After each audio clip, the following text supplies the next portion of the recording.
I still can't believe what we just saw in Columbus, Ohio. Final score, Michigan 13, Ohio State 10. If you follow me on the socials, I'll do like a social media reaction of sorts over on Twitter and Instagram. So follow me there at Jody PicKell. But like it hit triple zeros, and I was just watching the fight unfold, and I was watching just everything that had happened on that field. I was watching the post-game interview, and I was just stunned for the better part of like another 15 minutes or so. I could not believe what we saw. So we'll try and make sense of it right now from both sides, both Ohio State and Michigan. Again, follow us here, or subscribe here rather, to the On3 YouTube channel. Follow on the socials, Instagram, Twitter, at Jody PicKell. Got a lot ahead of us here. If you're an Ohio State fan, it's a dark day, understandably so.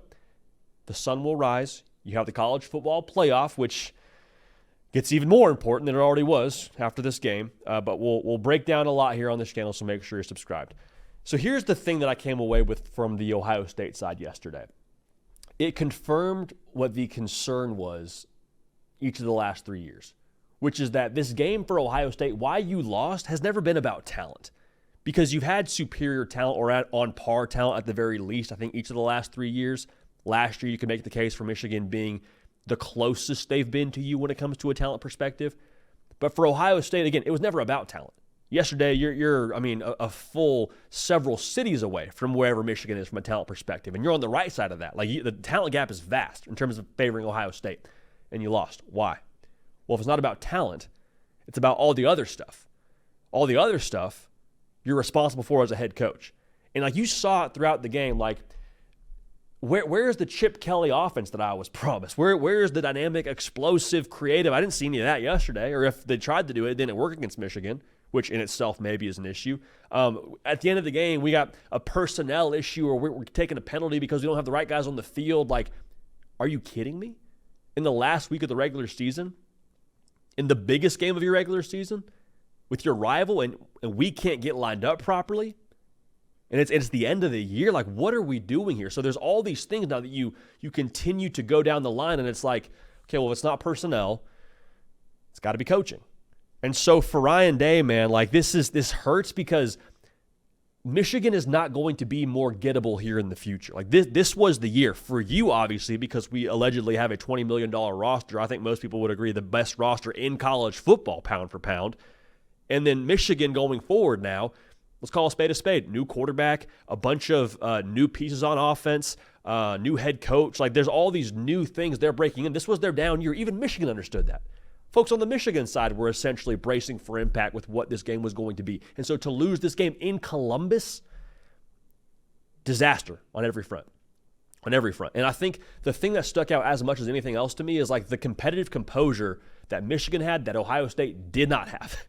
Like we'll talk more about Michigan here in a second, but like Ohio State was not the more physical team. They got outrushed yet again. Ohio State was not, like I mentioned, the more composed team, especially when it came down to winning time. The missed field goals are what they are, and maybe that's kind of the story of the game when you look at the difference. But Ohio State looked like the team that had a first-year head coach. Ohio State looked like the team that was inexperienced and wasn't necessarily ready for that kind of a spotlight. Michigan, man, give them all the credit in the world to be able to walk into Columbus, Ohio against that roster, 3-touchdown dog, and to not care, and to throw for less than 100 yards, to not have any tricky, outside of Alex Orji. Like there was no trickeration in the game plan. Even that, like if you read the scouting report for Ohio State when it comes to what they were supposed to do on defense, like you knew about Alex Orji and what he was bringing on the offensive side of the ball for Michigan. Like you knew that was a part of the game plan. Michigan won that football game because they were more tough.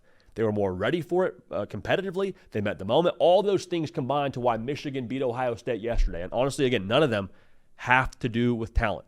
It's not me dunking on the personnel that Michigan has. It's just the facts. It's just the facts here. Now, for Ohio State going forward, there's a discussion around Ryan Day that's being had. We have a more in-depth conversation about that on this channel already, so go check that out. But here's the Spark Notes version.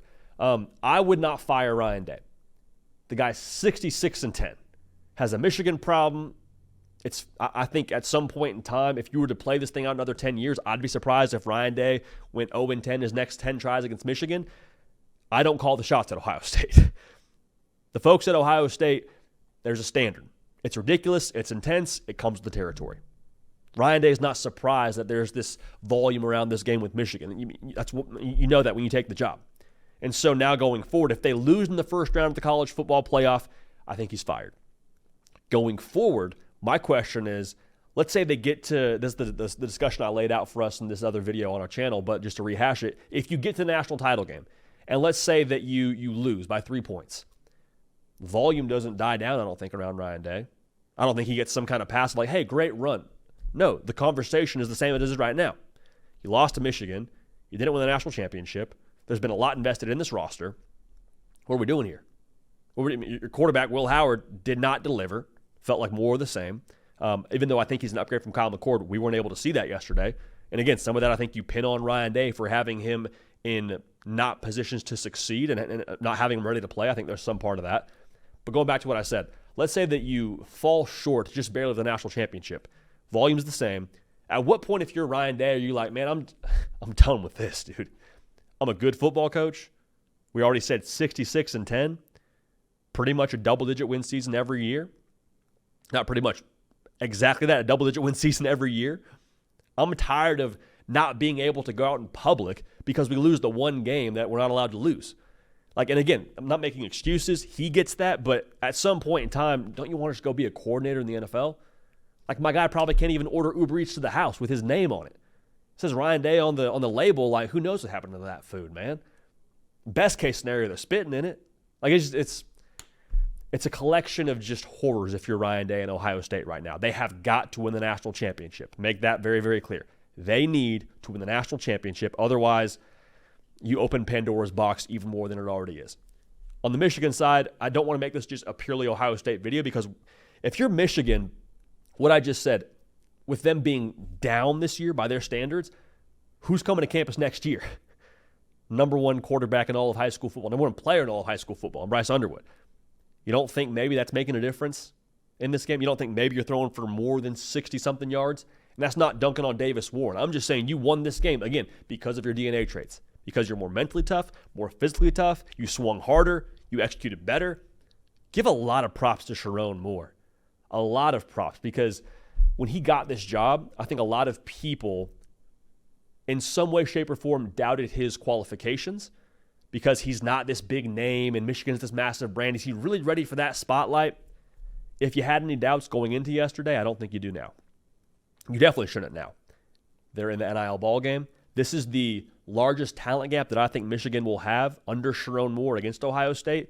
So if this is the largest talent gap and it's in Columbus and you still beat them and you still impose your will on them physically, what's it look like in the next couple of years when they have a more capable roster, when they have Bryce Underwood at quarterback, when they get this potentially higher-ranked recruiting class than they've had previously?